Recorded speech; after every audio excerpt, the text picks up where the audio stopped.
ఈరోజు ఒక చిన్న పని కోసము సైడ్ మీదకి వచ్చిన. దేనికోసం అంటే ఈ బుక్ ఇవ్వడానికి కోసం వచ్చిన. ఈ బుక్ ఇచ్చేసి వెళ్ళిపోతాను. దీని మధ్యలోనే ఇంకొకటి విషయం మీకు అందరికీ చూపించేది ఒకటి ఉన్నది. అంటే సైడ్ మీద ఎట్లా ఉంటారు, అన్నం ఎట్లా పెట్టేసుకుంటారు, రెస్ట్ ఏరియాలలో అన్నం పార్సల్ ఎట్లుంటాయి, సైడ్ ఏరియా ఎంత ఉంటుంది, అంటే ఈ రెస్ట్ ఏరియా ఎంత పెద్దగా ఉంటుంది అన్నీ చూపిస్తా ఈరోజు. చూడండి, అయ్యో అక్కడ ఒక ఏసీ ఉంది, అక్కడ ఒక ఏసీ ఉంది, అట్లా లాస్ట్కి ఒక ఏసీ ఉంది.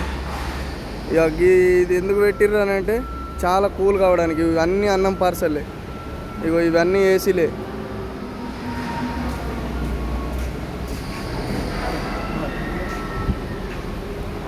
ఇగో ఒక 10-15 ఫ్యాన్లు ఉన్నాయన్నమాట దీంట్లో.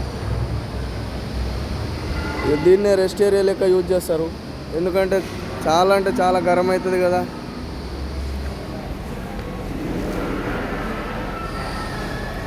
ఇంటికాడ లెక్క ఉండదు ఇక్కడ. వితౌట్ ఏసీ అసలే బతకలేము. మస్తు అంటే మస్తు గరం అవుతుంది. అందుకని చెప్పేసి అన్నం అంతా ఖరాబ్ అయిపోతుంది కదా, పాసిపోతుంది. అన్నము పప్పు కానీ ఏదైనా కానీ పాసిపోతుంది అని చెప్పేసి ఈ అన్నం పెట్టడానికి వీళ్ళందరూ తినడానికి కోసమే ఈ రెస్ట్ ఏరియా ఇంత పెద్దగా బనాయించారు. దీంట్లోనే అన్నీ పెట్టుకొని పొద్దున ½ గంట, మధ్యాహ్నం ½ గంట తినడానికి యూజ్ చేస్తారు.